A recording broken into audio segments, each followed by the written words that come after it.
Estratégia do Dia, o podcast original da Bloomberg Linha. 2025 chegou e parece que trouxe com ele um manual de reviravoltas. Com as expectativas diante da chegada de Trump à Casa Branca, o roteiro dos investimentos em tecnologia climática acaba de ser reescrito. E alerta de spoiler, tem guerra comercial na história. Calma, antes que você invista no primeiro protótipo de fusão nuclear que aparecer no seu feed, a gente precisa falar sobre os 86 bilhões de dólares que estão queimando um buraco nos bolsos dos investidores e, claro, quais setores estão no modo compra, venda ou no clássico... Espera aí, deixa eu pensar. Então, bora começar esse episódio cheio de energia renovável. Mas, sério, o ano de 2025 se prepara para ser um período dramático para os investidores em tecnologia climática. O retorno de Donald Trump à Casa Branca deve mudar o cenário dos Estados Unidos com a possível reversão das principais disposições da Lei de Redução da Inflação, a redução dos empréstimos do Departamento de Energia e também as regulamentações mais fracas. Além dos Estados Unidos, é claro, a perspectiva de mais guerras comerciais mexe com a economia de maneiras que vão determinar em quais setores de tecnologia climática apostar. Enquanto isso, os ventos contrários para o hidrogênio lançam dúvidas sobre a sua viabilidade. E a tecnologia artificial está agora totalmente no radar dos investidores. Isso, é claro, a gente já sabia. Então, hoje vamos entender melhor essa história e também vamos ver como, em meio à tensão comercial, a China visa restringir exportação de peças para baterias. Pois é, o país planeja aumentar as restrições à exportação de certas tecnologias usadas na fabricação de componentes de baterias e no processamento de dois metais cruciais. O ano começou daquele jeito, então bora lá! Lembrando que estamos voltando ao nosso ritmo normal no começo desse ano, então quero aproveitar e pedir para você deixar aqui nos comentários a música que estava tocando antes do episódio começar para você, pra gente atualizar a nossa playlist exclusiva, a trilha do dia, que você encontra aqui na descrição desse episódio. Bom, o aumento de capital em tecnologia climática caiu drasticamente para um valor estimado de 43 bilhões de dólares em 2024, em comparação com mais de 127 bilhões de dólares em 2022, isso de acordo com a Bloomberg NF. Ainda assim, a empresa de inteligência artificial de mercado Sightline Climate estima que os investidores têm cerca de 86 bilhões de dólares em dinheiro não gasto, o que lhes dá liquidez para fazer grandes apostas, se eles quiserem. A Sightline Climate conversou com uma dúzia de investidores e analistas sobre o que está por vir para startups de redução de carbono e o que eles gostariam de comprar, vender ou manter. Então, vamos dar uma olhada nesse reporte agora. O que está dentro de áreas para comprar? Eu sei que você já pensou em IA, inteligência artificial, e você está certo. Os investidores que apostaram em tecnologias verdes migraram para a inteligência artificial no ano passado e seus colegas de tecnologia climática não estão muito atrás. Basicamente, há duas grandes oportunidades de IA e clima. Primeiro, descobrir como reduzir as emissões da tecnologia e usar a própria IA para reduzir a poluição por carbono. A enorme demanda de energia da inteligência artificial tem prejudicado as metas de zerar as emissões das empresas de tecnologia e as levaram em busca de soluções livres de carbono que vão desde as mais básicas até as mais revolucionárias. As principais operadoras de data centers têm criado oportunidades comerciais transformadoras para tecnologias climáticas de ponta, como a fusão nuclear, segundo Mônica Verman, sócia da G2 Venture Partners. Essa pesquisa que eu citei há pouco tempo atrás mostra que as startups nucleares são um raro ponto positivo, com o financiamento em 2024 superando o de 2023. Mas, no entanto, a fusão está a anos de distância, isso na melhor das hipóteses, e há opções agora para reduzir as emissões de forma econômica. E bom, é constatado que a tecnologia climática tem uma boa chance de sobreviver, e até mesmo prosperar sobre o governo Trump. Antes da eleição, as startups consideram mudar sua marca para a tecnologia de defesa. Agora é provável que isso se intensifique.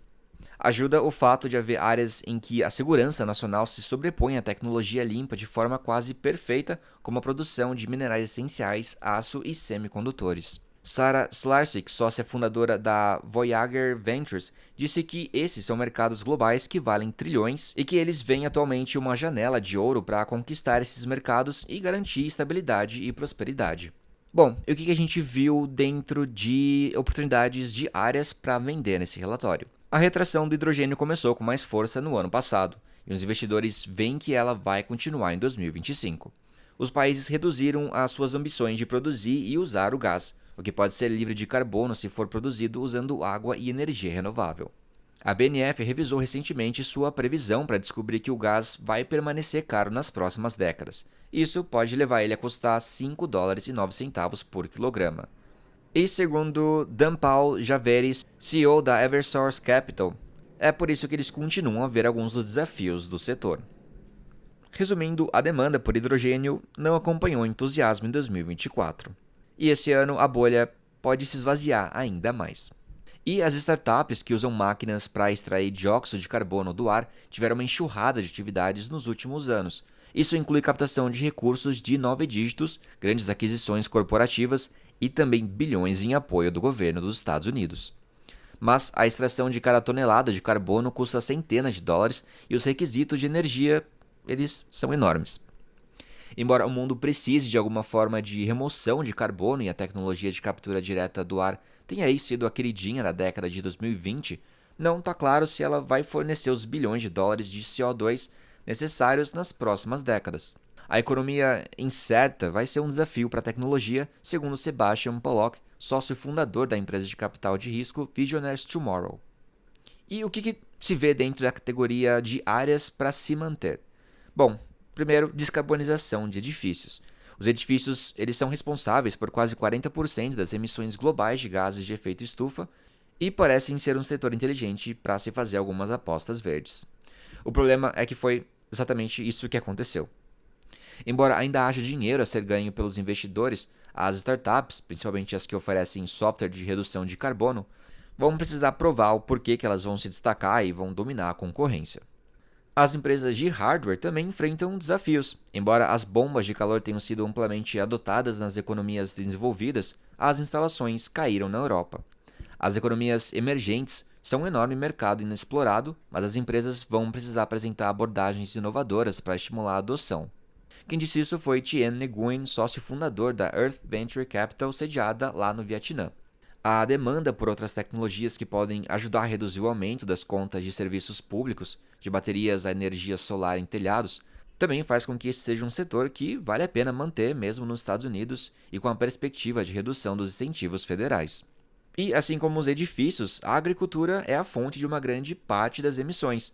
Ela também representa um mercado gigantesco para soluções de redução de carbono e uma infinidade de startups está tentando preenchê-lo, oferecendo tudo, desde drones que cuidam das plantações até micróbios produtores de nitrogênio. Vale lembrar que a G2 investiu na Pivot Bio, que faz justamente isso. O problema, no entanto, é que o modelo tradicional do agronegócio está tão arraigado que pode ser difícil para as startups se imporem, mesmo que os produtos que elas ofereçam sejam mais baratos. No entanto, os custos ainda podem levar a melhor e o potencial de explorar grandes conjuntos de valor faz com que esse seja um setor que vale a pena manter, segundo Pollock da Visionaries Tomorrow. E agora vamos falar da nova ameaça da China.